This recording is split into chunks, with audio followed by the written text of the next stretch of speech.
என் அன்பு குழந்தையே, நீ இந்த செய்தியை தற்செயலாக பார்க்கவில்லை. உன்னை பற்றிய ஒரு முக்கியமான முடிவு பரலோக நீதிமன்றங்களில் எடுக்கப்பட்டுவிட்டது. உன்னுடைய பெயர், உன்னுடைய தற்போதைய சூழ்நிலை, உன்னுடைய எதிர்காலம் மற்றும் உன் இதயத்தை துளைத்து கொண்டிருக்கும் ஒவ்வொரு கவலைக்கும் ஒரு தீர்ப்பு வழங்கப்பட்டுள்ளது. உனக்கு நான் சொல்லப்போகும் இந்த வார்த்தைகளை கேட்க விடாமல் தடுக்க எதிரி தீவிரமாக போராடினான். பல அறிவிப்புகள், தேவையற்ற கவலைகள் மற்றும் உனக்கு இதைவிட முக்கியமான வேலைகள் இருக்கின்றன என்று உன் மனதில் ஒலிக்கும் குரல்கள் மூலம் உன்னை திசை திருப்ப முயன்றான். ஆனால் நீ அந்த தடைகளை தாண்டி இன்று இங்கே நிற்கிறாய். இந்த வார்த்தைகளை பெறுவதற்காக நீ எடுத்த அந்த ஒரு சிறு முடிவு ஆவிக்குரிய மண்டலத்தில் ஒரு பெரிய மாற்றத்தை ஏற்படுத்தியுள்ளது. இது உனது வாழ்க்கையில் எல்லாவற்றையும் மாற்றப்போகும் ஒரு தருணம். நானே உன்னுடைய மெய்ப்பன். இந்த வார்த்தைகள் உனது ஆன்மாவின் ஆழத்தில் வேரூன்றட்டும். நான் உன்னுடைய மெய்ப்பனாக இருப்பதால் உனக்கு ஒரு குறையும் இருக்காது.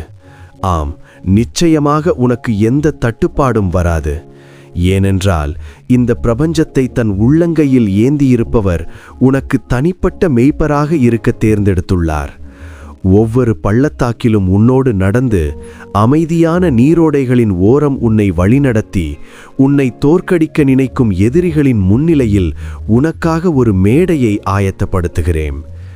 மெய்ப்பன் என்பது ஏதோ ஒரு பழைய மத வாசகம் என்று நினைத்து விடாதே. இது உன் வாழ்வின் ஆழமான உண்மை. ஒரு மெய்ப்பன் தன் ஆடுகளை தூரத்திலிருந்து கவனிப்பதில்லை. அவர் ஒவ்வொரு ஆட்டையும் பெயர் சொல்லி அழைக்கிறார். அவற்றின் குணம், பலவீனம் மற்றும் பயங்களை அவர் அறிவார். நீ எப்போது அலைந்து திரிகிறாய், எப்போது பசியோடு இருக்கிறாய், எப்போது காயப்படுகிறாய் என்பது எனக்கு தெரியும்.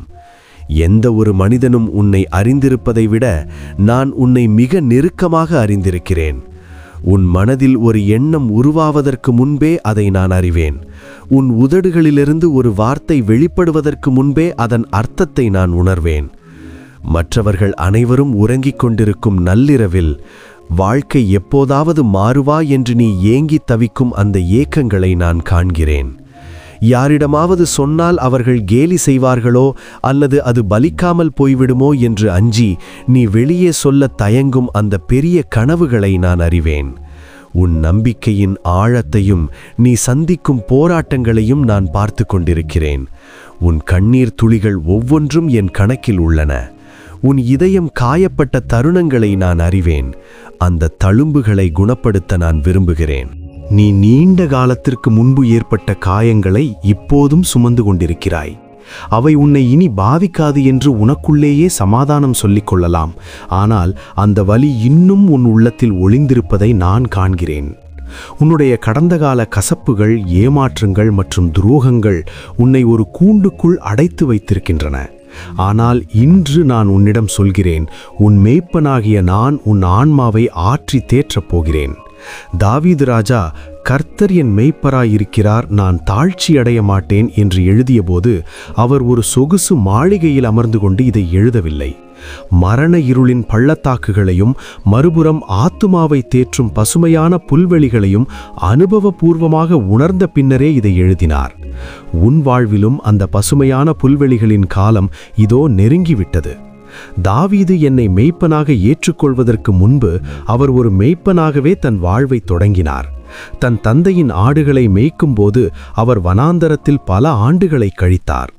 சுற்றியிருந்தவர்களுக்கு அந்த ஆண்டுகள் வீணானவை போல தெரிந்திருக்கலாம்.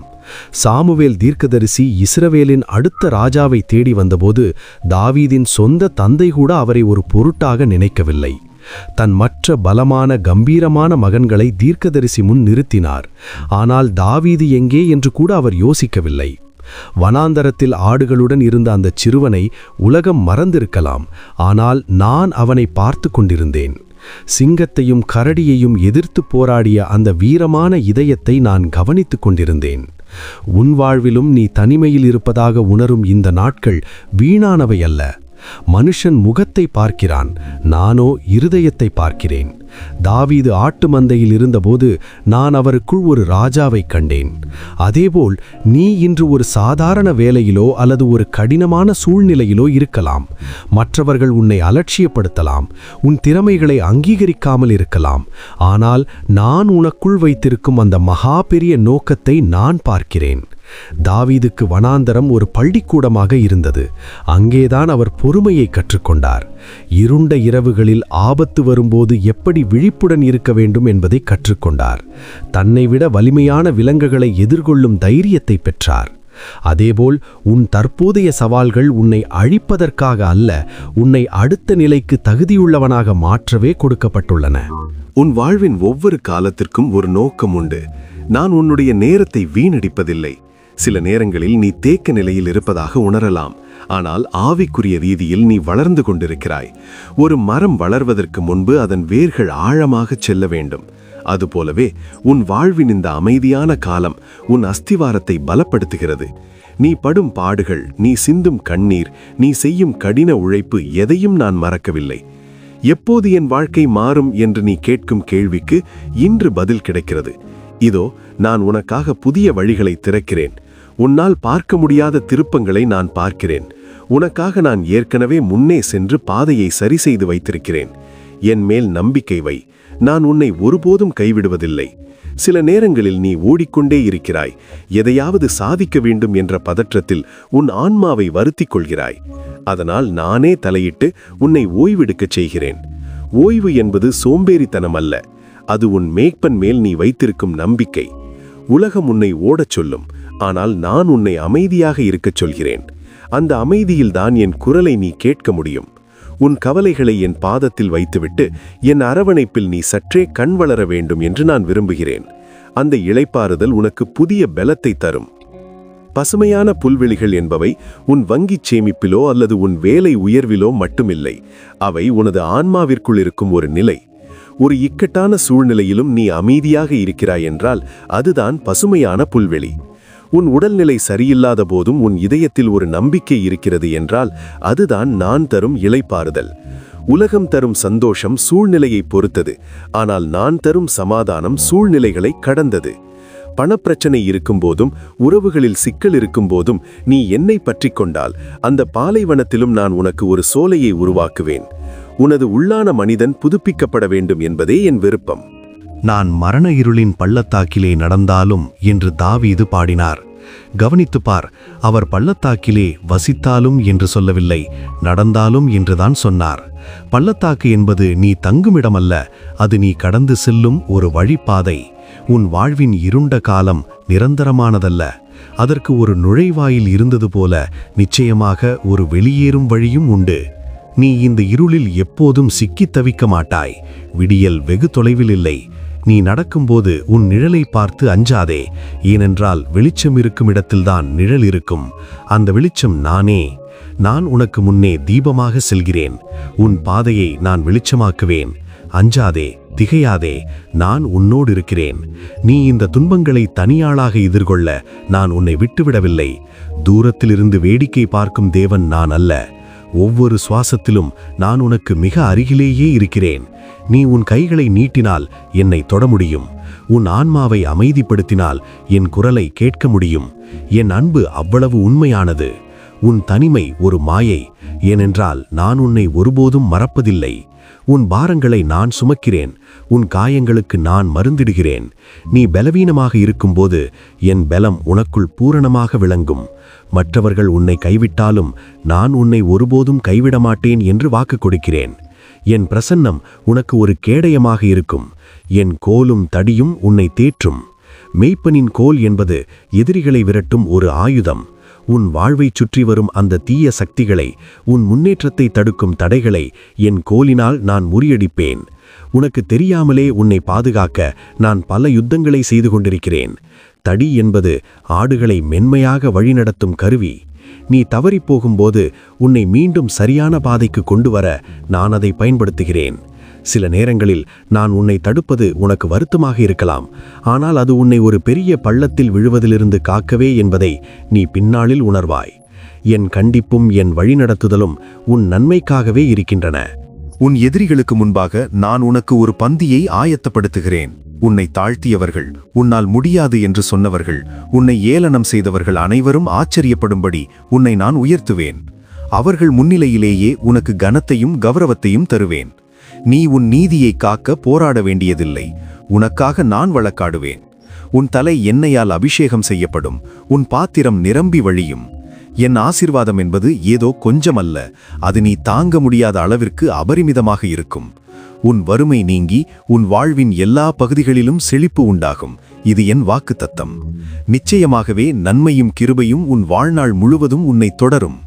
தொடரும் என்ற வார்த்தைக்கு பின்னால் ஒரு பெரிய உண்மை இருக்கிறது. நீ நன்மையை தேடி ஓட வேண்டியதில்லை. நன்மையும் கிருபையும் உன்னை துரத்தி வரும். நீ எங்கே சென்றாலும் என் ஆசீர்வாதம் உன்னை பின்தொடரும். தாவீது தன் அனுபவத்திலிருந்து இதைச் சொன்னார். அவர் எத்தனையோ தவறுகள் செய்தபோதும், எத்தனையோ சோதனைகளை சந்தித்த போதும் என் கிருபை அவரை விடாமல் பற்றிக் கொண்டது. அதே கிருபை இன்று உன்னையும் சூழ்ந்து கொள்கிறது. உன் கடந்த கால தவறுகள் என் கிருபையை தடுத்துவிட முடியாது.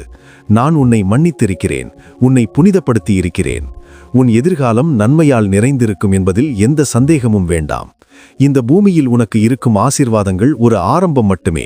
ஆனால் என் நோக்கம் உன்னை நித்தியமான மகிமைக்கு அழைத்துச் செல்வதே. நீ ஒரு யாத்திரிகன். உன் உண்மையான வீடு பரலோகத்தில் இருக்கிறது. அங்கே கண்ணீர் இல்லை, கவலை இல்லை, மரணமில்லை. அந்த நித்திய வாழ்வின் நம்பிக்கையோடு இந்த தற்காலிக போராட்டங்களை நீ வெல்ல வேண்டும். நான் உனக்காக அங்கே ஒரு இடத்தை ஆயத்தப்படுத்திக் கொண்டிருக்கிறேன். இந்த பூமியில் நீ செய்யும் ஒவ்வொரு நற்செயலும், நீ காட்டும் ஒவ்வொரு அன்பும் அங்கே உனக்கு பொக்கிஷமாக சேமிக்கப்படுகிறது. உன் ஓட்டம் வீணானதல்ல, உனக்காக ஒரு மகிமையின் கிரீடம் காத்திருக்கிறது. இன்று நான் உன்னை ஆசீர்வதிக்கிறேன். உனது நாட்கள் வெளிச்சத்தாலும் பிரகாசத்தாலும் நிறையட்டும். சூழ்நிலைகளை சார்ந்திராத என் மகிழ்ச்சி உனது பலனாக இருப்பதாக.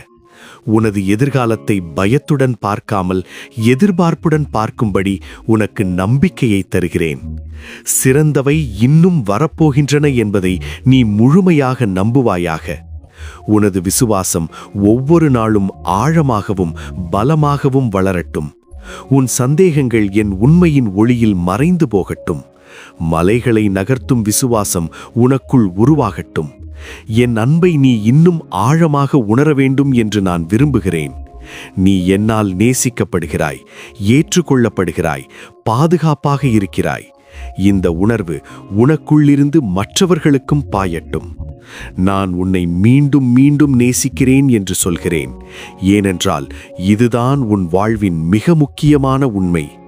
நீ தகுதியுள்ளவனாக இருப்பதாலோ அல்லது நீ எனக்கு உண்மையாக இருப்பதாலோ நான் உன்னை நேசிக்கவில்லை. அன்பு என்பதே நான் தான். உன்னை நேசிப்பது என் இயல்பு. என் அன்பு மாறாதது, அது தேய்ந்து போகாது. யாராலும் அதை உன்னிடமிருந்து பறிக்க முடியாது. அது உனக்கு தரப்பட்ட ஒரு நித்திய சுதந்திரம். நீ என் ஆடு, நான் உன் மேய்ப்பன். இந்த உறவுதான் எல்லா ஆசீர்வாதங்களுக்கும் அடிப்படை. நீ என்னோடு நடக்கும் வரை உனக்கு எதற்கும் குறைவிருக்காது. என் கரங்களில் நீ பாதுகாப்பாக இருக்கிறாய். இந்த உலகத்தின் எந்த சக்தியாலும் உன்னை என் அன்பிலிருந்து பிரிக்க முடியாது. என் அன்பு பிள்ளையே, இந்த செய்தியின் முடிவில் நான் உன்னிடம் கேட்பது ஒன்றே ஒன்றுதான். இந்த வார்த்தைகளை வெறும் நினைவாக மட்டும் வைத்துக் கொள்ளாமல் உன் தினசரி வாழ்வின் உண்மையாக மாற்றிக்கொள். பயம் வரும்போது உன் மெய்ப்பன் உன்னோடு இருப்பதை நினைவுகூர். தேவை வரும்போது உன் மெய்ப்பன் வழங்குவார் என்பதை நம்பு. இருள் சூழும்போது என் கோலும் தடியும் உன்னை தேற்றும் என்பதை உறுதிப்படுத்து. நீ தனியாக இல்லை, ஒருபோதும் தனியாக இருந்ததில்லை. யுக முடிவு வரைக்கும் நான் உன்னோடு இருக்கிறேன். இப்போது சமாதானத்தோடும் நம்பிக்கையோடும் மகிழ்ச்சியோடும் செல். இந்த பிரபஞ்சத்தை தாங்கும் என் கரங்கள் உன்னை தாங்குகின்றன. இந்த செய்தி உன் இதயத்தை தொட்டிருந்தால் தேவையுள்ள மற்றவர்களுக்கும் இதை பகிரவும். அவர்கள் வாழ்விலும் ஒரு நம்பிக்கை பிறக்கட்டும். நீயே நிரந்தரம், இயேசுவே